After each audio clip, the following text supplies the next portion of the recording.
those younger guys that are now older livers. Obviously, retaining, I think in a lot of ways, Wagner was huge for them, the younger brother, because he's such a gifted and talented player. But they play, honestly, they very much take on I think the personality of Coach Howard, and that they play smart, composed, tough, highly competitive. It's kind of the way that I remember him playing. So great challenge. I know we've got to get our guys right physically after last night, and that's been our focus here today, along with preparing for these guys.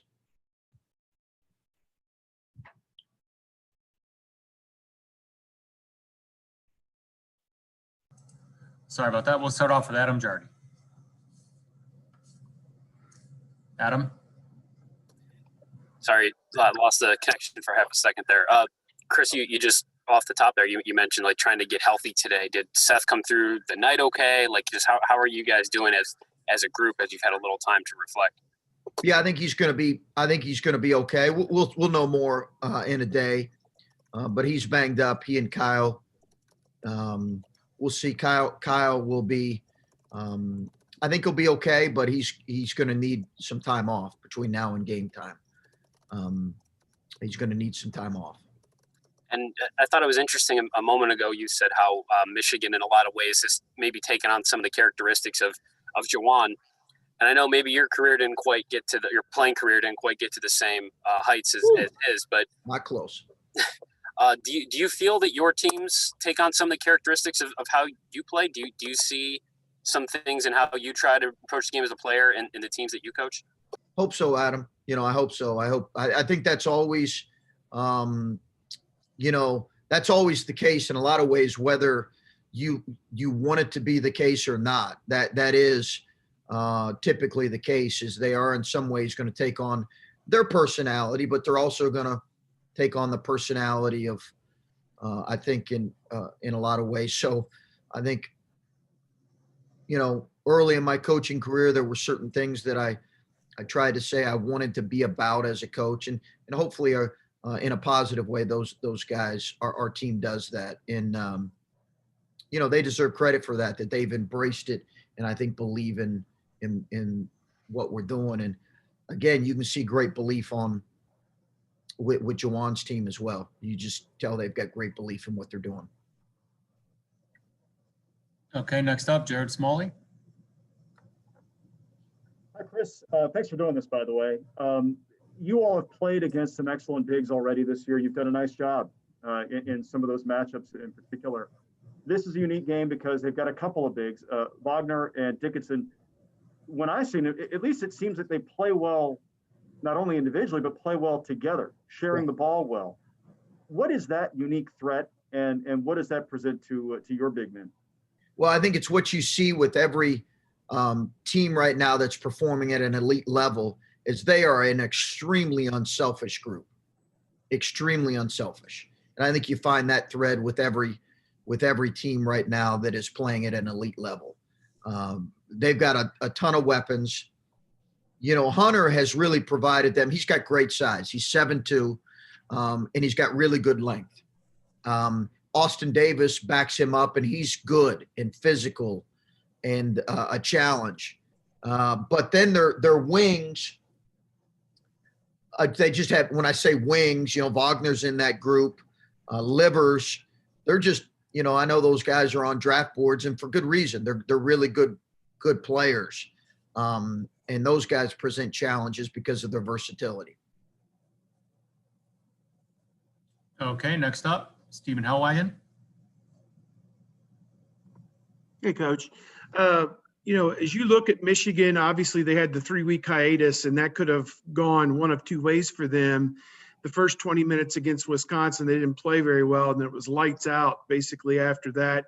In studying those two games, Wisconsin and Rutgers, what in your mind, and I don't know how in depth you've just looked at those two games in the last 12 hours, but I don't know, just your thought, how are they different, better? what's been the solution for them, I guess, dealing with having to come back from that hiatus? I could probably give you a better answer when I finish my completely finish my viewing of them. But you've not seen a tremendous drop off, Steve. Okay. There's not been one of these, and I think you see that in a number of teams. But I think the elite teams, you've not really seen much of a drop off after a COVID break in the elite teams. And I think Baylor may be on one now, or maybe coming off one. I don't know. I get lost with all that, but they'll be the same, I'm sure. And they appear to have honestly not skipped a beat from how good they were playing before. Mm-hmm. And you talked about it last night, but how uncanny is it about Walker? 13 points and 7 assists, I think, last night. That may have been one of the better games he's played in his 2 years at Ohio State, when you take it all into account. Just for him to play, as he said after the game, with 3 fingers taped together. I mean, you guys, somehow, some way, these veterans are finding a way to get the job done. I don't know. What do you say about that, I guess? Well, it's hard, he's a good player, really good player, and he's plays to win, understands playing to win, brings great maturity, Steve. He isn't fully healthy, but he's in a great rhythm right now, too. He's playing with a lot of confidence and in a great rhythm. Thanks. Okay, next up, Spencer Holbrook.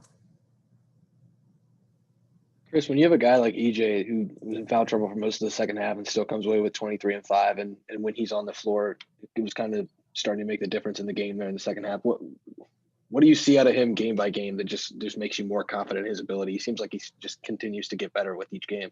Yeah, he's playing with such great confidence right now, and he's such a difficult matchup offensively. The challenge for EJ is, his ball screen defense has to improve. He's got to help us more in some of those areas, but he's in just he is in such a tremendous confidence and rhythm right now offensively. And he's such a difficult matchup. And, again, when we recruited him, we always envisioned that he was going to be your prototypical matchup nightmare. That's what we did. We envisioned that. We just didn't know when it was going to be realized. And it's been realized here really quickly in Columbus. I know you've already touched on a little bit of you guys being banged up, but how do you manage that when you come off of an emotional win like that last night, and then now you have to turn around and probably play the game of the year for you guys, maybe the game of the year in the entire conference? How do you manage that level of being banged up with still having to, knowing that you have to prepare for a team like Michigan? Well, we got to do everything you got to do today. We got to sleep. We got to get sleep tonight. We got to hydrate throughout the day. Have to hydrate throughout the day. We got to get our smoothies and our vitamins from our nutrition staff. Q has to do a phenomenal job, which he will, in terms of a stretch recovery period in the weight room.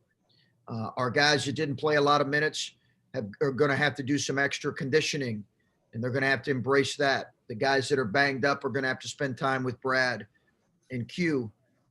We need to have a good cleanup film session to learn from the mistakes we made last night. And then we've got to go to bed. We got to go to bed. We got to get to sleep early and then get ready to go tomorrow. All right, next up, Patrick Murphy. Chris, I feel like when you guys play Michigan, we always ask about the rivalry, and it's different from football because you guys tend to play more than once a year. But this year, not only is there only one scheduled game, but it's 2 of the top teams in the country. Just how do you look at this specific matchup in terms of that kind of school versus school rivalry, maybe different than some of your previous years? Listen, I recognize, being here my 4th year, what this rivalry, and it really is a rivalry across every sport here, but I recognize what it is and what it means. We understand and what the game in football is, and I recognize the importance of that to our fan base. It's important to our players, and I think the best way to honor a rivalry is to respect it for what it is, and to try to bring your best competitive stuff to it. And that's what we're going to try to do. That's what we've tried to do. They have a tremendous program. They have for a number of years now. Again, Juwan's done a phenomenal job. John did a phenomenal job, clearly. It's a tremendous program. We've got great respect for them. We're going to need to play our very best. And I'm excited about this because we've got a group that I think really embraces the idea of playing the very best. And we're excited about the challenge. I know our guys are, but, on a side note, I do have an overwhelming thought. I miss the fact that our fans can't enjoy these final games here. 3 out of 4 games are going to be at home, are going to be top 10 opponents. But this one in particular, I hate it that our fans can't be in the building, and I hate that for our players. But it's a great opportunity and great for college basketball. Okay, Jacob, Buckeye Grove. Yeah, hey Chris, Moussa Jallow last night played 20+ minutes, scored a season high points for himself. Just what did you see for him to play an extended amount of time? Because he talked about having a strong team first belief. Yeah, I think Moussa's been great. He was great last night. I've talked. I think there's games where he's going to be utilized and needed, and I thought he was terrific. He's got to continue to lead the way defensively, but I thought offensively his cutting was tremendous. I love what he brought to us last night. And with him being one of those veteran guards, how have you seen his team first mentality kind of develop from season to season? Yeah, I think that's a maturity thing. I think he's grown. I think he loves this place, loves this school, plays for the school, understands what that means and represents. And sometimes that takes a little bit of time, but he's a really smart kid.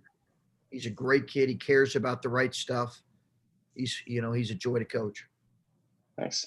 All right, Dan Hope, Lettermen Warriors. Hey, Chris, obviously, you guys talk all the time about how tough it is to win in the Big Ten at any given night, but does this Michigan team take it to a different level in terms of a challenge for your team? Sure. You look at everything they've done, and they've only lost one time in league play, and they've blown out a lot of people. Right after Purdue beat us here, they got Purdue pretty good at Purdue. They've just been really impressive. So right now, obviously, you look at them, and I believe what I said. They're a legitimate national title contender, and I think it's a great challenge for us to see kind of where we're both at. Yeah. How much does it, make you feel like you say they're a legitimate national championship contender? How much do you go into this game feeling like we're going to learn something about our team on Sunday? I think you love that about playing really good people. I think you love that. I mean, we learned stuff last night in last night's game, but I think you obviously, you really appreciate, that experience to learn kind of where you're at as a team right now as well. Last year we played a couple times, and we both had really in some ways similar seasons, great non-conferences. We stubbed our toes both a little bit in league play early, and then got in a good rhythm towards the closing stretch. And I think we're both going to be around a 4, 5, or 6 seed. So it's, they were good last year. They've taken it up a notch as this year for sure. Thanks, Chris. All right, Stephen Means. Chris, given that it's only one game this year and all this other stuff, the intangibles with it, are you able to maybe tap into some of those emotions with this rivalry a little bit more than maybe in other years where you're playing them multiple times? Yeah, maybe. I think I think when you look at the game right now, being in late February, being where both teams are ranked, and only playing once in the regular season, certainly you could look at it and it really builds, to this. Now, it is one game, and we've got, 3 more after that. But I do think all that is around this particular game, makes it a fun one for college basketball and a fun one for our fans, and obviously probably brings more attention because we're only playing once and because of the season both teams have had. Thanks. Okay, Brendan Gulick. Hey, Chris. When you had a chance to watch the film of the game they played against Minnesota, where they just had an off night, how much of that game did you take away looking at Michigan saying, gee, they were really vulnerable in this area, as opposed to, man, it was just a tough night for them? I thought Minnesota was really good that night, and we know what that feels like, right? We've been through that. I thought they were really good that night. They had a lot to do with that game being where it was. You always look at games like that. They haven't lost much, so you're always looking at that game and trying to see what you can figure out. They had a close game earlier in the conference season against Penn State, I believe a 4-point game. So you're looking at those things, but in that game, I think, for whatever reason, there have been teams that have went up to Minnesota and really struggled, and a lot of that it's a credit to Minnesota. Let's talk about Duane for a second. I know he gets a lot of flack because sometimes his inefficiency on the offensive end becomes a focal point, and I know you've semi-jokingly said he's going to take you to an early death or something to that degree. But last night he was probably as efficient as he's been all year, and he continued to do it in a clutch fashion when EJ got in foul trouble, and Duane seemed like he really stepped up in the second half.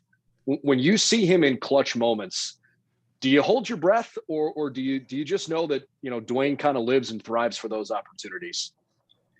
Yeah, no, I think he's growing in his ability to make the right play late, and make the right decision late, and make the right decision in the guts of the game or throughout the course of the game. I think he's really grown in that area, and that's a credit to him. I think he continues to evolve as a player. His efficiency improves. Defensively, he was not at his best last night. He's got to be better, but he had an efficient offensive night for sure. All right, Colin Haas-Hill. Because I think a lot's going to be made of this game, and for good reason, since you guys are both top 5 teams. But if you look at the way that you guys are trending and both recruiting, it might not be the last time where there's a lot on the line. Or do you see that there's a lot that's going to go into this game, and a lot that's going to be talked about in this game, but the way that you guys are building your programs, you and Jawan right now, that this might not be the only one where there's big stakes? I hope so, Colin. I hope so. I think that's great. That'd be great for both places. That'd be great for both universities. That would be great for college basketball. I hope so. And I think that's the thing that you feel good about, is that this is a February game that means a lot. This is not an early season game, but this is a February game that means a lot. I hope so. I do really like where we're recruiting. I like where we're at with that. I know they're recruiting at an exceptional level as well. So, I hope that's the case, and I think that would be great for both programs, both universities. Certainly, you could look at this and say that appears to be the case. It's our job as coaches to make sure that we're working every day to provide meaningful games, for our players, for our fans, and everybody in February and March. Okay, Bruce Hooley. Chris, I know you have to prepare in all different scenarios in the Big Ten road game, coming back, playing. What's the minimum amount they give you? Is it Thursday? Could you conceivably play Saturday or Sunday? What I'm getting at is what is the difficulty of playing Thursday night road, Sunday afternoon early? Do you have enough time to do everything you want to do given that I know with a team like this, there's probably never enough time to do everything you want to do? No, I would characterize it as a quick turnaround, Bruce. And, when we were looking at potentially, the change in the Penn State game, we had initially looked at flipping and going there first and here second. And we almost did it. It just didn't work out. We did. It was the only time I all year looked ahead at the calendar and the schedule and looked at, okay, how would this affect things? And I knew at that time, I did not anticipate an 8:00 tip. But I knew at that time it was going to lead to a quicker turnaround than would be ideal. But there's no excuses. Everybody has quick turnarounds in this business. We've got to figure out a way to be our best come Sunday.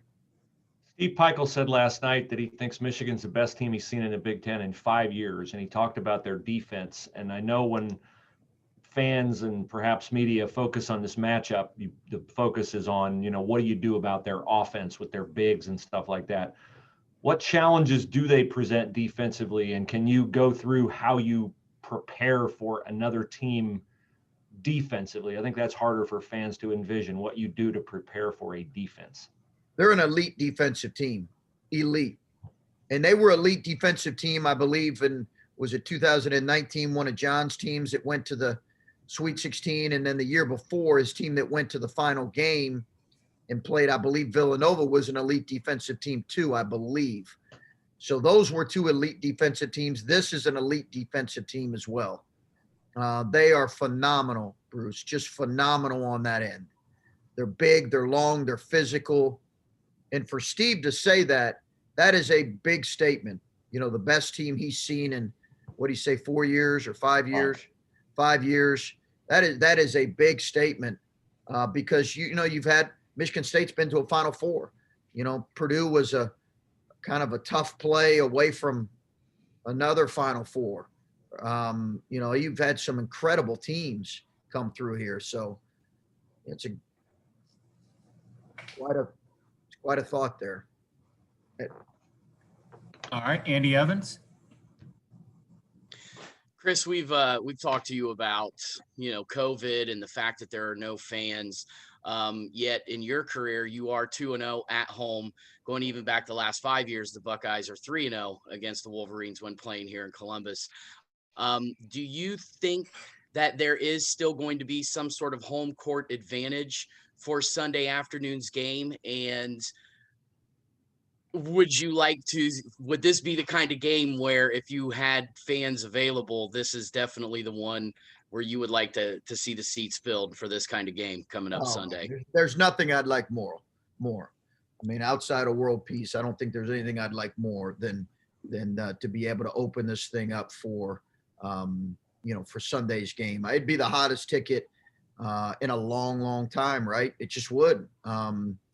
There's not many opportunities this late in the year that provide this type of a matchup. Now, hopefully, both teams can perform at a high enough level where it's an entertaining game.